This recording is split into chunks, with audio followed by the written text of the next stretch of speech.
əxilik, sələfilik, vəhhabilik.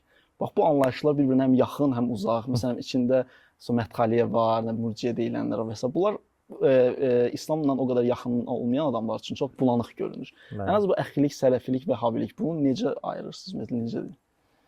Əxili deyilən əslində belə bir şey yoxdur. Sadəcə bu el arasında dildən dilə yayılıb. Əxi ərəb dilində qardaş deməkdir. Ərəb dilində qardaşa əxun deyilir. Əxun, əxi isə mənim qardaşım deməkdir. Mənim qardaşım deməkdir. Bir ara bu insanlar tez-tezə bu imana gələn vaxtlar, dinə bağlanan vaxtlarında istəyirlər ki, hər şey bildikləri qədər ərəb dilində istifadə eləsinlər. Əslində mən bunun əleyhinəyəm, inşallah o barədə danışarıq. Yəni insan yaşadığı yerdə əgər bir şey ki sənə vacib deyilsə, ondan fərqlənməyə dəyməz. Əgər sənə vacib deyilsə. Çünki fərqlənmək yaxşı şey deyil. İnsan vacib olan şeyə görə artıq çıxılmaz vəziyyəti qalmır. Fərqlənir. Misal üçün saqqal. Saqqal vacibdir, Allahın əmridir, Peyğəmbər sallallahu əleyhi və səlləmin sünnəsidir. Artıq sən bir mənalıdır, yəni ki, sən əgər imkanın varsa bunu eləməyə, burada fərqləndin, fərqlənmədin, bunu eləməlisən. Əslində cəmiyyətin günahıdır ki, bunu düzgün qarşılam. Amma bəzi şeylər var ki, məsələn, sən əxi də desən, qardaş da desən, brat da desən, qardaş da desən, abi də desən, fərqi yoxdur. Bu din əleyhinə deyil. Və sən sənə vacib olmayan bir şeyə görə özünü cəmiyyətdə fərqləndirirsən də, bu biraz da səni qəribləşdirir. Peyğəmbərimiz sallallahu əleyhi və səlləm bu ki, İslam dini qərib olaraq gəldi və qərib halına da qayıdacaq. Müjdə olsun qəriblərə. Yəni dinimiz zaten qəribdir. Niyə görə? Çünki cəmiyyətlər o qədər korlanır ki, haqq onlara biraz yaxşı gəlmir, qəribə gəlir. Və sən də zaten yəni lazım olmayan bir şeyə görə özünü qəribləşdirirsən. Bu da insanların dilinə belə düşdü. Bir-birlərinə bizim qardaşlar o qədər əxi dedilər və başladılar bizə o Vahabi sözü moddan düşəndən sonra başladılar əxilər deməyə. Hətta bu yaxınlarda belə bir söz eşitdi. Biri digərinə ki, deyəsən sən də əxilərin ətirilə istifadə et. Artıq o dərəcədə yəni ki, necə deyim, bir ad alıb. Amma o ki qaldı ki, sonra sələfliyə sonra qaydalıq.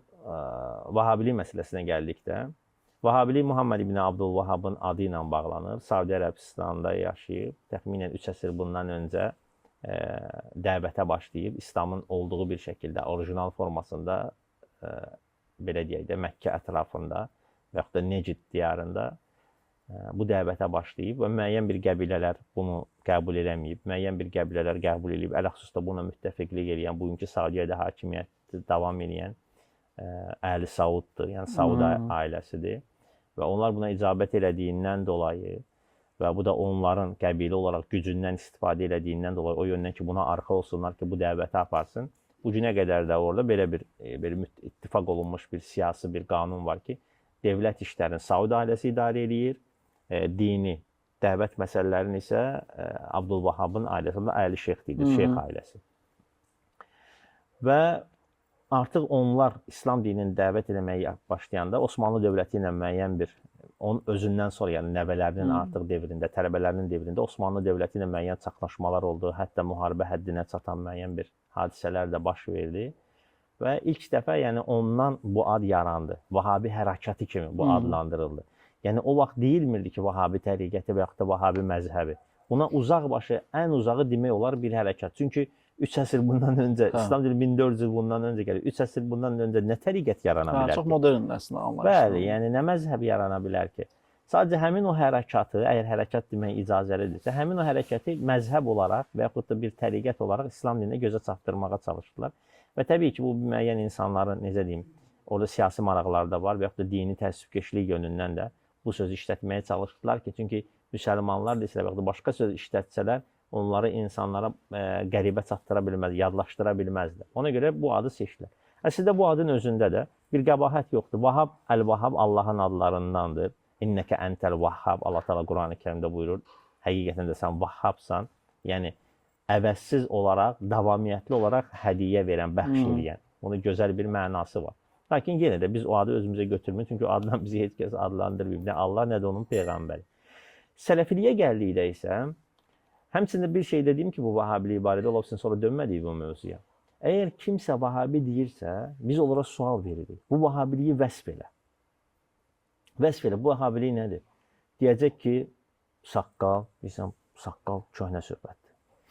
Deyəcək, balaq qısa məsələsi, ətəyi qısa giymək, bu da köhnə söhbətdir və bütün təriqətlərdə var. Saqqal üzü bütün təriqətlərdə, bütün dinlərdə var, hətta nəinki təriqətlər.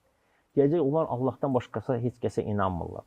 Deyirik, yox, Allahdan başqa da inanırıq. Sadəcə ibadət eləmirik başqalarına. Məsələn, hətta Peyğəmbərin belə ibadətdən payı yoxdur. Allah Teala Peyğəmbəri la ilahe illallah şüarı ilə göndərib. Yəni Allahdan başqa ibadət haqqı olan məbud yoxdur. Və bunun üzərində kitablar, yəni Peyğəmbərlər göndərilib. Hətta qılınclar qınından çıxıb buna görə. Yəni bunu deyirik. Bu da təzə şey deyil. Yəni nə desələr, bir özəllik deyin ki, yəni bu Vahabiliyin özəlliyi nədir? İndi az öncə danışdığımız o görüşümüzün əvvəlindəki o böhtanlardan işlətsə, artıq bu günlərə hamı ağıl sahibidir, internet devridir. Hamı bilir ki, o da boş, əsassız bir şeydir. Hətta mən bir dəfə çox geniş yayılmış bir çıxışım var, bir qardaşın toyunda danışmışdım. Demişdim ki, kim mənə bu günləri, şəxsən özümə və yaxud da bizdən kiməsə gətirib hər hansı bir ya etiqadımızda, ya əməllərimizdə, yəni əhkamlarımızda, namazımızda, orucumuzda, həccimizdə, zəkatımızda və yaxud da əxlaqımızda, ya etiqadımızda, ya əməllərimizdə, ibadətlərimizdə, yəni, ya da əxlaqımızda elə bir şey göstərsin ki, bu 300 il bundan öncə gəlib və yaxud da bu 300 ilin içində gəlib, bu əvvəl olmayıb. Əksinə mən meydan oxuyuram ki, bu Peyğəmbər sallallahu əleyhi və səlləmin yaşadığından ölənə qədər devirdə olan şeylərdir. Bizim elədiyimiz, yaşadığımız, etiqadımızda olan hər bir şey odur. Təbii ki, yəni insan, mən demirəm bunu biz mükəmməl olaraq yaşayırıq. Yox, eləyə bilmirik. Sadəcə Allahdan onu istəyirik və yaxud da onun savabını istəyirik ki, o sanki biz mükəmməl eləmiş şəkildə. Amma dediyimiz şeylərdə, etiqad elədiyimiz, çalışdığımız şeylərdə heç bir insan yenilik göstərə bilməz. Ona görə Vahabilik sözü, yəni o da əsassız bir iddiadır, addır. Amma o ki, qaldı ki, sələfilik özü nə təriqət deyil, nə məzhəb deyil. Sələfilik bir metoddur. Peyğəmbərimiz sallallahu əleyhi və səlləm sevimli qızı Fatiməyə, Allah ona razı olsun, deyir ki, mən sənin üçün necə də gözəl sələfəm. Sələf, yəni sənin üçün bir ibrət olan keçmişin. Sələf, keçmiş, öncədə olan, öndər və bu kimi mənalarda işlənir ərəb lüğətində. Və Peyğəmbərimiz sallallahu əleyhi və səlləm sevimli qızına deyir ki, mən sənin üçün necə də gözəl örnəyəm, necə də gözəl sələfəm. Sələf sözünün əsli hətta hədislərdə belə vardır.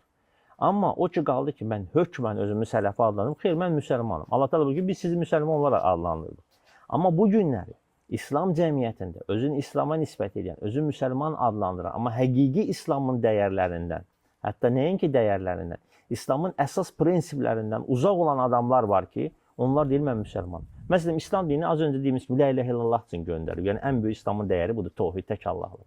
Adam gedir, qəbrə ibadət edir. O da deyir, mən müsəlmanam.